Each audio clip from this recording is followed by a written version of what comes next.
Hi guys, welcome to today's class.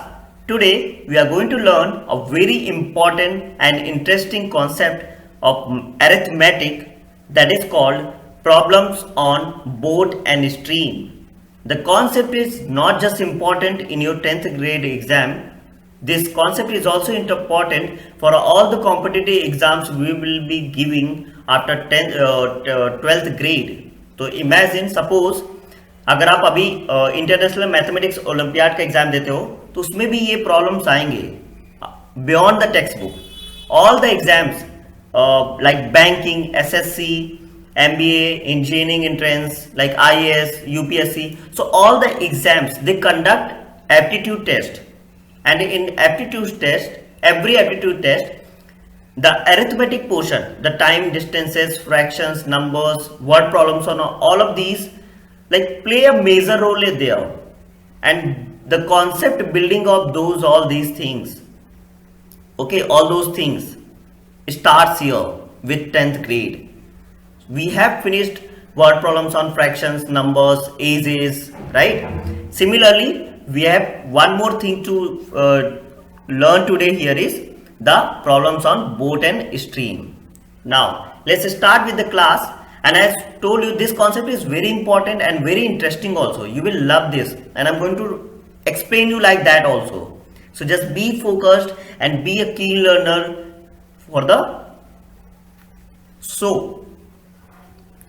Speed of boat कैसे कैसे questions आते हैं तो क्वेश्चन पूछता है find the speed of boat in still water okay मैं समझाता हूं ये कैसे दिखता है don't worry speed of boat in flowing water speed of stream stream मतलब क्या पानी किस डायरेक्शन में बह रहा है okay what is the direction of the flow of water so let's understand it better imagine this you can see water flowing imagine the direction of flow is water is this and boat is also flowing in this direction okay or you can imagine the water of flow of direction is this and boat is flowing this matlab same direction and opposite direction ठीक है before I move ahead I want you to tell you the only concept is going to be used to solve all these problems is here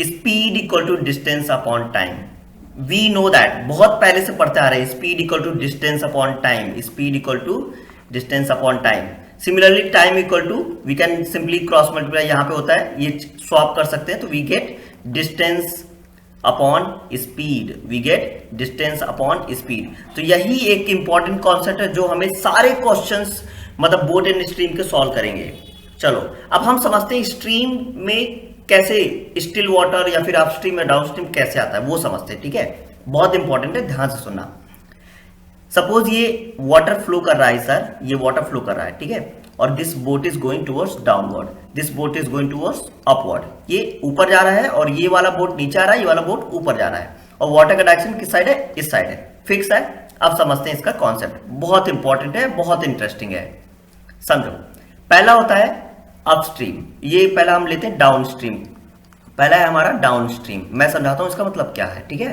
ध्यान से सुनना बहुत important है और दूसरा है अपस्ट्रीम अब समझो डाउनस्ट्रीम का मतलब होता है कि वाटर किस डायरेक्शन में फ्लो कर रहा है ये और बोट भी उसी डायरेक्शन में फ्लो करे नीचे की तरफ वाटर के सेम डायरेक्शन में जाए अपस्ट्रीम का मतलब होता है वाटर इस डायरेक्शन में है और बोट अपोजिट डायरेक्शन में जा रहा है बोट अपोजिट ऊपर की तरफ जा रहा है अब समझो बहुत अच्छे समझो let's take an example of escalators mall में आप गए होंगे वहां पे ऑटोमेटेड स्टेयर्स मूवेबल स्टेयर्स होती है मूविंग स्टेयर्स लगी होती है मॉल्स में स्टेशंस में एयरपोर्ट्स में कि वो अपना स्टेयर्स ऊपर जाती है और नीचे भी आती हैं अब आप समझो स्टेयर्स नीचे की तरफ आ रही हैं और आप स्टेयर्स पे खड़े हो ठीक है आप नीचे की तरफ आ रही हो और आपका डायरेक्शन नीचे की तरफ जा रहा है नीचे जा रहा हो अब समझो स्टेयर्स नीचे आ रही है और आप उसमें जल्दी जल्दी आप भी उतरना स्टार्ट करते हो आप भी नीचे आना स्टार्ट करते हो तो क्या लगता है आप जल्दी नीचे आ जाओगे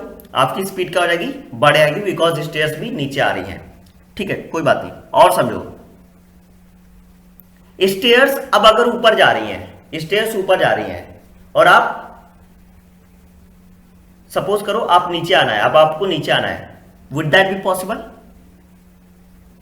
पॉसिबल तो होगा, लेकिन आपकी स्पीड कैसे हो जाएगी, आपको काफी टाइम लगेगा नीचे उतरने में। चलो एक बेटर एग्जांपल लेते हैं, और अच्छा एग्जांपल लेते हैं। स्लोप, आपने सभी ने स्लोप देखा, ढलान देखा, स्लोप। अब आप ऊपर खड़े हो स्लोप में और स्लोप की डायरेक्शन नीचे है, डाउनवर्ड टुवर्ड सरफेस। अब आप वहां से नीचे आते हो तो आप जल्दी जल्दी उतर पाओगे। आप देखते हो स्पीड आपकी बढ़ आती है, क्योंकि स्लोप का भी डायरेक्शन टुवर्ड सरफेस है, आपका भी डायरेक्शन सरफेस की तरफ है, तो आपकी स्पीड क्या हो जाएगी, बढ़ आएगी, आपकी स्पीड बढ़ आएगी, मतलब आप जल्दी जल्दी उतर पाओगे। और वही अगर मैं आपको बोलूं स्लोप वही है, सेम स्लोप है, नीचे की तरफ है, डायरेक्शन स्लोप का नीचे की तरफ जा रहा है, ठीक है, लेकिन आपको अपोजिट आना, मतलब आपको अपोजिट स्लोप के ऊपर चढ़ना है, तो अब आपको क्या लगता है आपकी स्पीड क्या होगी, कम हो जाएगी, आपको बहुत मेहनत करनी पड़ेगी ऊपर जाने के लिए, बहुत दिक्कतें होंगी, राइट, बहुत प्रॉब्लम्स होंगी। तो यही एक कॉन्सेप्ट हमारा डाउन स्ट्रीम और अपस्ट्रीम का है।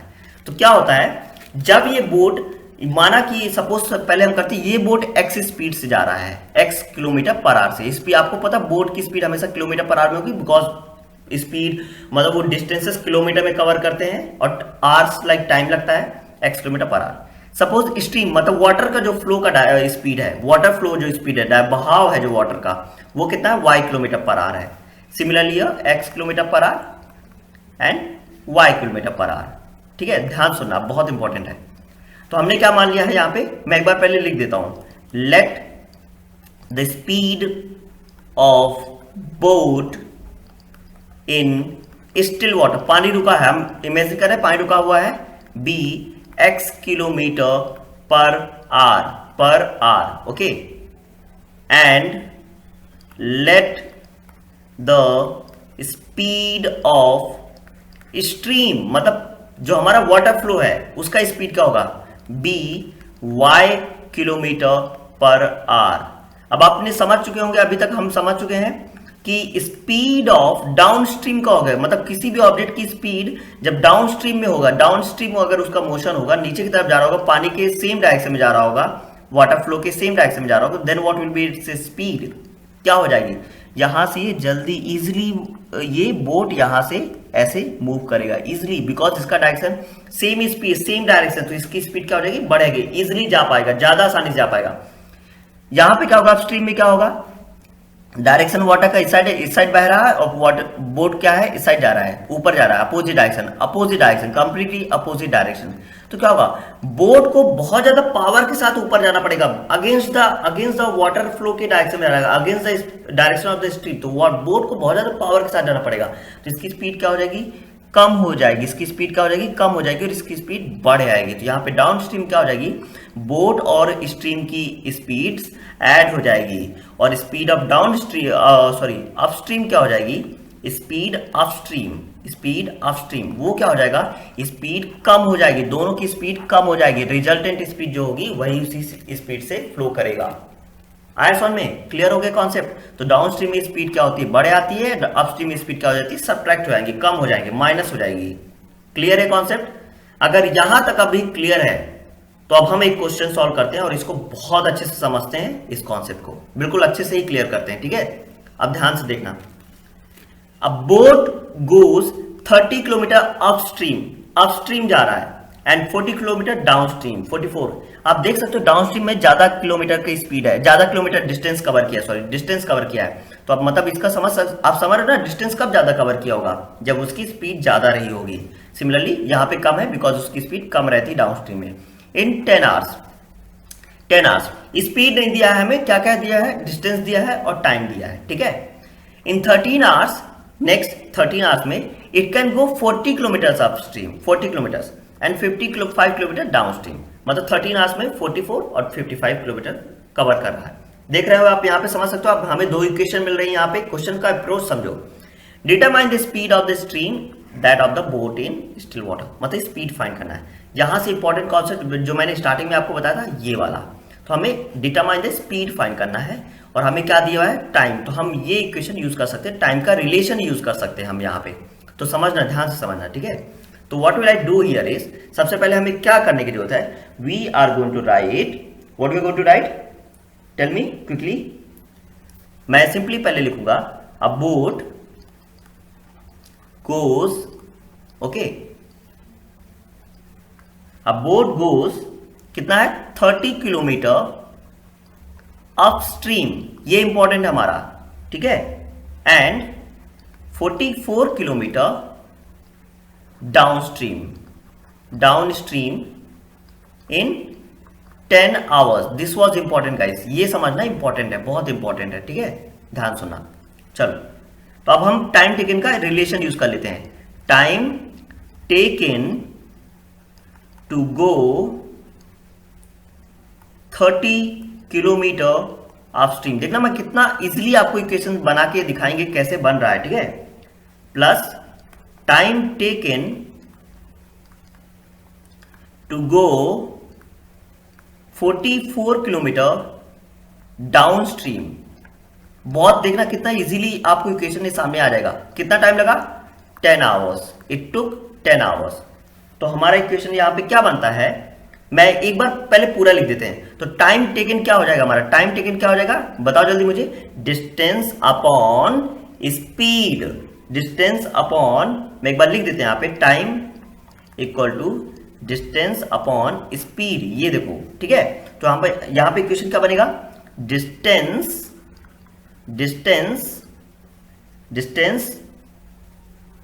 40 kilometres, distance of 40 kilometres, sorry 30 kilometres, not 40, 30 kilometres upon speed.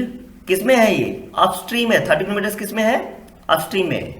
Plus distance of 44 kilometres, और ये किसका डिस्टेंस है? Downstream. Speed downstream, okay, downstream. देखो कितना इजी लग रहा होगा, राइट। इस डिस्टेंस अपॉन स्पीड ही लगाया और equal to total time taken, that is 10। अब समझो, अभी हमने यहां पे एज्यूम किया था, यहां पे ये देखो, यहां पे समझो, हमने एज्यूम किया था कि बोट का स्पीड यहां पे x किलोमीटर है और speed of stream y kilometre है, और डाउन स्ट्रीम क्या हो जाएगा? x प्लस वाई, और अप स्ट्रीम क्या हो जाएगा? x minus y. ये क्लियर था हमारा? वही अब हम यहां यूज कर देंगे। तो हमारी इक्वेशन क्या बन जाएगा? डिस्टेंस 30 कवर किया, स्पीड ऑफ स्ट्रीम में क्या हो जाएगी? x plus y, because we have assumed this, right. मैंने आपको उस स्लाइड में पहले बता दिया, ठीक है। Speed 44 kilometre and down stream की स्पीड क्या हो जाएगी? 1 second, this is up stream ना, तो माइनस आएगा, सॉरी माइनस आएगा, this will be minus and this will be x plus Y equal to 40। See, कितना इजीली मैंने इक्वेशन बना के रख दिया है आपके सामने। हमारा इक्वेशन नंबर पहला आ चुका है, और देखो कितना इजी लग रहा होगा आपको, राइट। कि कुछ भी नया कॉन्सेप्ट बहुत ज्यादा यूज नहीं किया मैंने। ये पुराना कॉन्सेप्ट है हमारा, time equal to distance upon speed. मैंने सिर्फ डिस्टेंस लगाया है और स्पीड लगाया है। हमें बस क्या समझना है यहाँ पे इंपॉर्टेंट था कि हमारा अपस्ट्रीम कितना होगा और डाउनस्ट्रीम में की वैल्यू क्या होगी। यहाँ पे सिर्फ इतना ही समझता था कि x minus y is upstream, x plus y is downstream. Downstream मतलब स्पीड का बढ़ना, अपस्ट्रीम मतलब स्पीड का घटना, अपोजिट डायरेक्शन है। क्लियर है स्पीड? चलो अब दूसरा इक्वेशन बनाते हैं हम। वो क्या है? It can go 40 kilometre upstream and 55 kilometre downstream in 13 hours. आया समझ में? तो चलिए दूसरा इक्वेशन बनाते हैं हम, ठीक है। So let's start. So here the condition is given, I will simply write again, a boat goes, मैं आपको इजी बनाने के लिए यहां पे लिख रहा हूं ये condition, 40 kilometres upstream and 55 kilometre downstream in कितना टाइम लगा था? 13 आवर्स, राइट। तो यहां पे हमें क्या मिल जाएगा? अब मैं फिर से रिलेशन बनाएंगे यहां पे, देखना, टाइम का, डिस्टेंस, स्पीड का। टाइम टेकन, देखो फिर से मैं कुछ भी नया नहीं कर रहा। Time taken to go 40 kilometres upstream, ठीक है, plus time taken, pardon my writing please, okay. I hope कि कॉन्सेप्ट समझ में आ रहा होगा, वो इंपॉर्टेंट है हमारे लिए। आप बहुत अच्छे से आप नीट एंड क्लीन आप नोटबुक में कर सकते हैं। टू गो 55 किलोमीटर्स डाउनस्ट्रीम, इसका भी इक्वेशन बनाना है हमें, right. Downstream equal to 13 hours, it took 13 hours. So here we get the equation, therefore we get 40 kilometres upstream x minus y, right, correct है। यहां पे स्ट्रीम क्या हो जाएगा? अपस्ट्रीम का speed 40 minus y plus 55 kilometre downstream, and downstream का speed क्या हो जाएगा? x plus Y equal to 13, and this is our second equation guys, this is our second equation. Right, कितना इजी हो गया, राइट, कितना इजी हो लग रहा होगा आपको कि बस इतना ही करना था हमें और कुछ तो करना ही नहीं था। तो यहां पे मैं सिंपली एक बार पहले लिख देते हैं आवर इक्वेशंस आर, क्या हो जाएगा हमारी इक्वेशंस 30, पहला इक्वेशन क्या बना हमारा 30x minus y plus 44x plus y, right, यहां पे इक्वल टू 10, ये हमारा फर्स्ट इक्वेशन था। Similarly 40 upon x minus y plus 55 x plus Y equal to 13, ये हमारा सेकेंड इक्वेशन बन गया। इजी लग रहा है, राइट, इजी लग रहा है, काफी समझ में आया।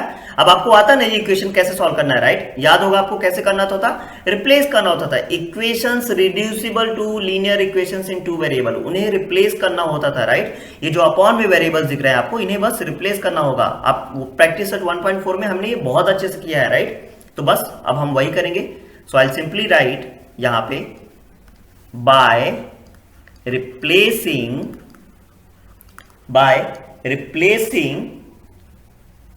1 upon x minus y by m and 1 upon x plus y by n, we get क्या मिल जाएगा हमें यहाँ पे इक्वेशंस फिर से क्या मिल जाएंगे, मैं एक बार आपको दिखा देते हैं। यहाँ पे आएगा 30m 44n equal to 10, right. तो अब हम इक्वेशन बना लेते हैं 30m plus 44n equal to 10, equation number third, right, this one is will be third. Similarly 1 second, let's check, 40m 55n equal to 13m plus 55n equal to 13 and here we get our equation number third and fourth. अब आपको पता है ये equation बन चुका है हमारा, बहुत इजी। अब आपको पता क्या करना है, right, elimination method, simply elimination, nothing else, just elimination method करना है हमें अप्लाई और हमारा आंसर आ जाएगा। क्या करेंगे हम, from no not from, will write multiplying equation third by 40, ये देख सकते हो इक्वेशन, हमें वेरिएबल से ये कोफिशिएंट सेम करने, तो इसका 40 पे मल्टीप्लाई कर देते हैं और इसका 30 पे सेम हो जाएंगे, राइट, यही तो हमें करना है बाय 40। तो ये विकेट हमारा थर्ड इक्वेशन क्या बन जाएगा 30m plus 44n equal to 10, मैं दोनों साइड क्या लिख देते हैं यहाँ पे 40 से मल्टीप्लाई करना है, तो हमारा इक्वेशन क्या आ जाएगा, this 40 will multiply with all of these 3 terms, तो हमारा इक्वेशन आ जाएगा 30 इंटू 40 1200, ओके 1200m। सिमिलरली यहाँ पे 40 इंटू 44 इंटू 40 क्या मिलेगा हमें 1760, आपको कैलकुलेशन स्पीड बढ़ाना पड़ेगा गाइस, ओके, एंड 10 इंटू 40 400, ये हमारा इक्वेशन नंबर 5 हो गया, right, 5। Now multiplying, will simply write multiplying equation 4, हमारा ये जो वाला इक्वेशन है ये 4 इक्वेशन हमारा बाय 30, इसको हम किससे मल्टीप्लाई करेंगे 30 से, तो ये क्या हो जाएगा 44m plus 55n equal to 13 multiplied with 30, can I write it here only, so I will get equation 40 into 30 1200m into यहाँ पे क्या आ जाएगा plus 55 into 30 will give me 1650 and equal to 13 into 30 will give me 390. So this is my equation number 6 and here we go. ये हमारा equation आ गया, clear है, यहां तक बहुत इजी लग रहा होगा सभी को, right. Now what will do, will simply subtract equation 5 and equation 6, we'll just subtract equation 5 and equation 6, तो यहां पे we'll write subtracting equation 5 and 6। जब हम इक्वेशन 5 एंड 6 सब्ट्रैक्ट कर देंगे तो हमारा जो इक्वेशन क्या था, देखो यहाँ पे फिर से एक बार दिखा देता हूँ, 1200m 1760 एंड 400, तो let's write this equation first quickly. So 1200m plus 760n equal to 400. This was the equation, right? 400, yes, correct. 1200m plus यहाँ पे है हमारा 1650 equal to 390. So this was the equation. 1200m plus one more time 1650n equal to 390, and here are these two equations. What do we have to do here is subtract. यहाँ पे minus sign, ये minus हो जाएगा, ये भी minus हो जाएगा और ये भी माइनस हो जाएगा.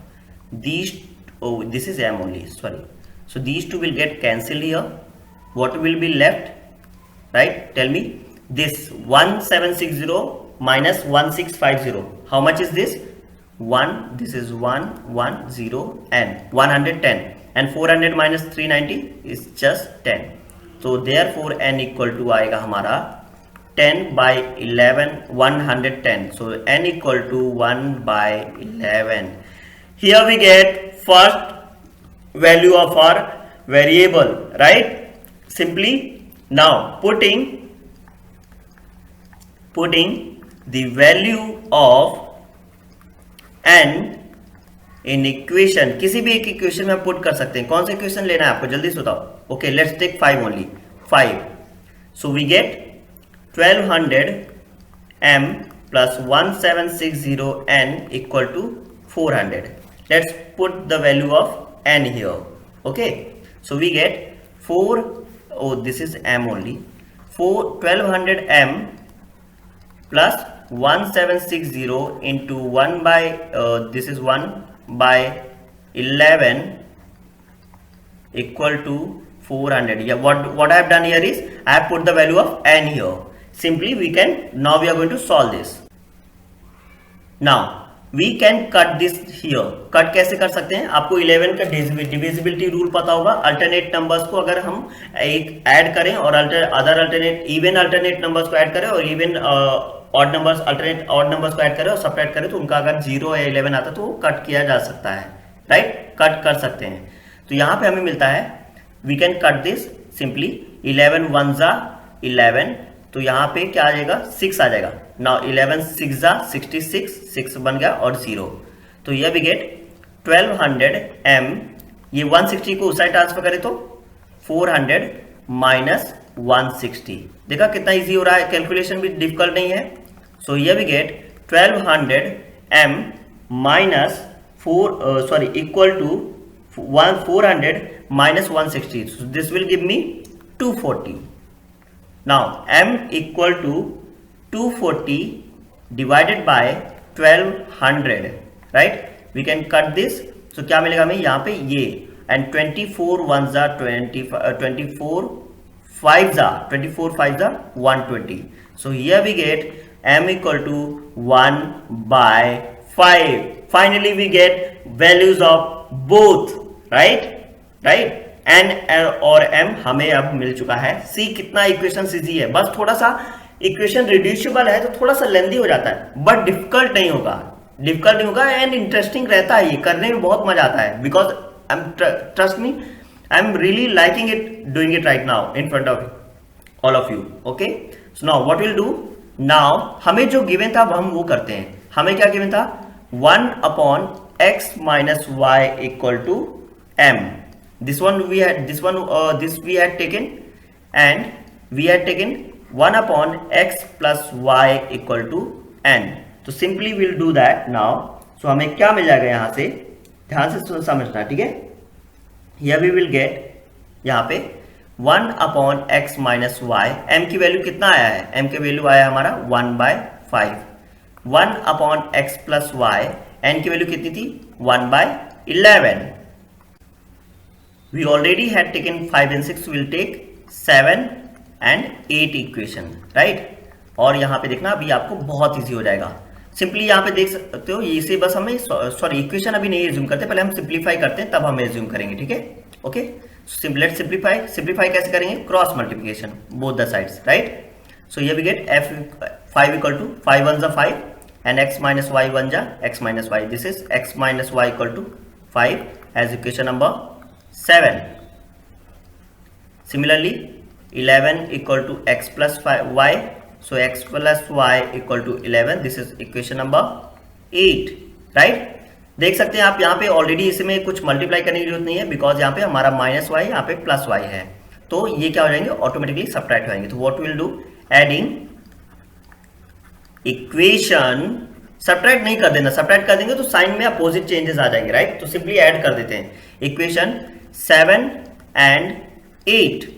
तो यहां पे हमें क्या मिल जाएगा अभी, x minus Y equal to 5, x plus Y equal to 11.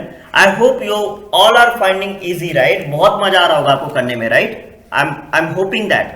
सो यहां पे y y कैंसिल, 2x इक्वल टू 16. देखो कितना इजी हो रहा है, राइट?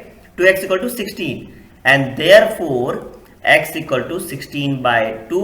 यहाँ पे 2 को ट्रांसफर कर दिया तो x इक्वल टू 8, हमें x इक्वल टू 8 आ चुका है. पुटिंग x इन इक्वेशन किसी भी 7 में ही पुट कर देते हैं, तो x minus 5 equal to 5, x minus Y equal to 5, तो x की वैल्यू 8 आ गया, minus Y equal to 5 minus Y equal to 5 minus 8 को यहाँ ट्रांसफर करेंगे, ठीक है? देयरफॉर हमेशा लगाना sign. Therefore minus Y equal to minus 3, y equal to 3, and this is the answer, guys. Here we got the values of x and y. We have the values of x and y here. Simply we can conclude our answers. The final answer we can, I'm using this speed, आप notebook में बहुत properly लिखना. और क्या लिखेंगे, therefore the speed of the boat in still water, the speed of boat का speed क्या आ रहा है हमारा, बोट हमारा, हमने क्या एज्यूम किया था, x एज्यूम किया था, right? Boat of speed of boat is 8 kilometre per our, कि 8 किलोमीटर लेना है, बिकॉज हमें स्पीड किस में दिया था, 8 किलोमीटर और टाइम आवर में लेंगे क्योंकि डिस्टेंस हमारा किलोमीटर में था. और यहाँ पे हो जाएगा speed of stream water current, और इसी को ही बोलते हैं हम stream, will be 3 kilometre per our. I hope you have enjoyed this, guys. I hope you have understood all the concept clear. सबको बहुत अच्छे समझ में आएगा, बहुत मजा आएगा करने में. बस यही है, थोड़ा लेंदी लगेगा आपको करने में, but trust me, you are going to love this and you are going to solve each and every problem I am going to give you. So in textbook there is one example given to you. Okay, this one. This example is given in the textbook. I want you all to solve this example one as your homework. Okay, clear? Now. For your practice, I am having more questions here, and these are the here. तो text book में हमारे एक example के अलावा कोई भी question नहीं है बोट इन स्ट्रीम का, and that is not fair. We need practice. Okay, so for that we have 4 questions here to solve. Okay, आप जैसे सॉल्व हो जाएगा आप मुझे आंसर कमेंट सेक्शन में बता सकते हैं, या फिर मुझे पर्सनली चैट पे भेजें, ठीक है? Thank you so much guys. I hope you have enjoyed this and आपको ये कॉन्सेप्ट बहुत क्लियर हो गया होगा. अगर आपका ये कॉन्सेप्ट अभी बहुत अच्छे से क्लियर हो गया, ट्रस्ट मी, जो भी आपको फ्यूचर में जब भी आप कॉम्पिटेटिव एग्जाम्स देते हैं आपको ये बहुत ईजी लगेगा. बस वहां पे हम क्या करते हैं, फिर वहां पे हम ट्रिक्स यूज करते हैं थोड़ा सा और कैलकुलेशन को ईजी बनाने के लिए, but method will always remain same. Remember, method will always remain same. Okay guys, so just do these 4-5 problems. Okay, thank you so much guys.